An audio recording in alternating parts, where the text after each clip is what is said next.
Once a soldier, always a soldier. That's how David Wallace sums up a distinguished career in the Army.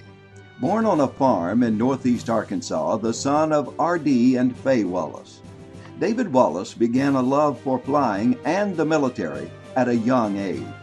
In those days, I lived about 30 miles east of here, and the Belial Air Force Base had their bombers and other aircraft, and they would fly over, and a lot of the bombers would fly over at low level, 500 feet over the farms where I grew up in the farm, and I would get out and just watch them fly, and it was just an amazing sight for me. Wallace grew up in Leachville and after high school attended Arkansas State University at Jonesboro, where he received officer training, and after graduation from ASU in 1970, Wallace entered active military duty. It was the height of the Vietnam conflict, and the young lieutenant went to war. Shot down twice during some of that war's most vicious fighting. You know, flying is a lot of fun until they start to put holes in your aircraft and things quit working. And when you start taking fire and your aircraft start taking hits and you're on fire and you're going down, all that training that they pound in our head, the training from the time first time I flew in a Cessna 150, all that comes back, and you're just reacting instinctively from the training that your instructor pilots gave you over the years. Wallace is humble when he speaks of the war years, but his acts of heroism again and again point to a man who went beyond the call of duty to save his fellow soldiers and the lives of others.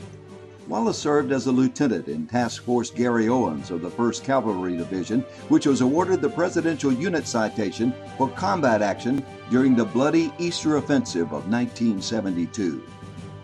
Wallace rose to the rank of lieutenant colonel in Vietnam, winning 7 decorations for valor, including 3 Distinguished Flying Crosses, 1 Air Medal for valor, 2 Vietnamese Crosses for gallantry, and 1 Vietnamese Honor Medal. And Lieutenant Colonel Wallace was awarded the Legion of Merit, the Bronze Star, and 18 Air Medals.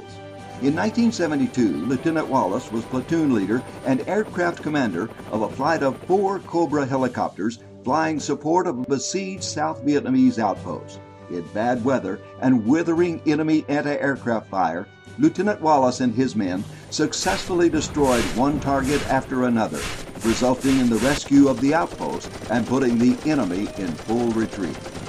Lieutenant Wallace fought literally up until the last 5 minutes of the ceasefire in 1973. Wallace served in the war and served in the military for 21 years. He was inducted into the Arkansas State University ROTC Hall of Heroes in 2010. Wallace and his wife Karen live in Leachville and are the parents of 2 children, now grown, Jason and Kelly Wallace. No stranger to disaster, Wallace now operates a disaster restoration company and has been on the scene hours after the storms for cleanup in most of the southeast U.S. weather evacuations and disasters this decade. And David Wallace is also an elected member of the Arkansas legislature, where he serves today. A humble man, but always the soldier, David Wallace has earned his place in the Arkansas Aviation Hall of Fame.